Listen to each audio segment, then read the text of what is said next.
Assalamu alaikum. Abokina ya? Kai ya ka an so mana kuɗin nan kuwa da muka aiki.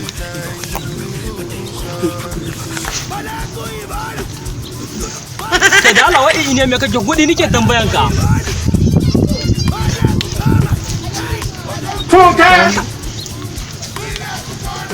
Kai ka ji dan shege ina ta kai wallahi zan malam nasi kai wanga amai zai ne halan shi da kudi nake tambayan shi waya za ka mai ina wurin kai sa daga ha ina ganin shi yake wai ya batun kuɗin mu ne ha ka ga shege kai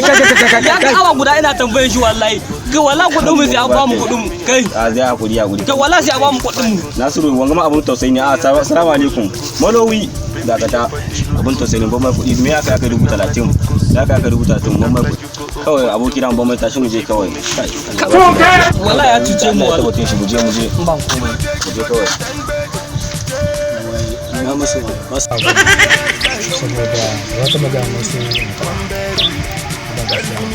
shi yasa na aika muku a kira muku sai saboda a duk lokacin da na ga kuna tare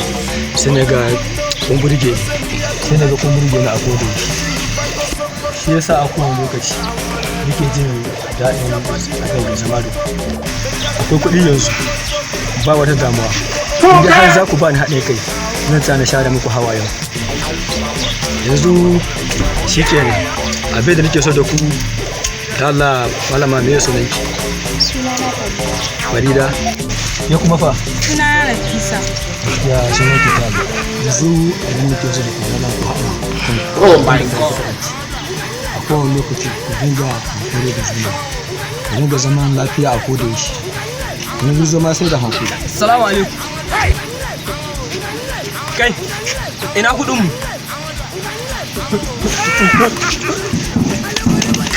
kai ka ji dan sheke ba nan ga ina maka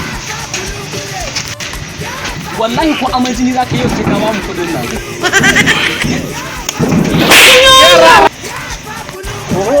a shekara magana bari magana karshe da magana za ta fito ma da kyau kai wallahi kudin mu zaka ba mu to Allah ka an zama ka ba kudi what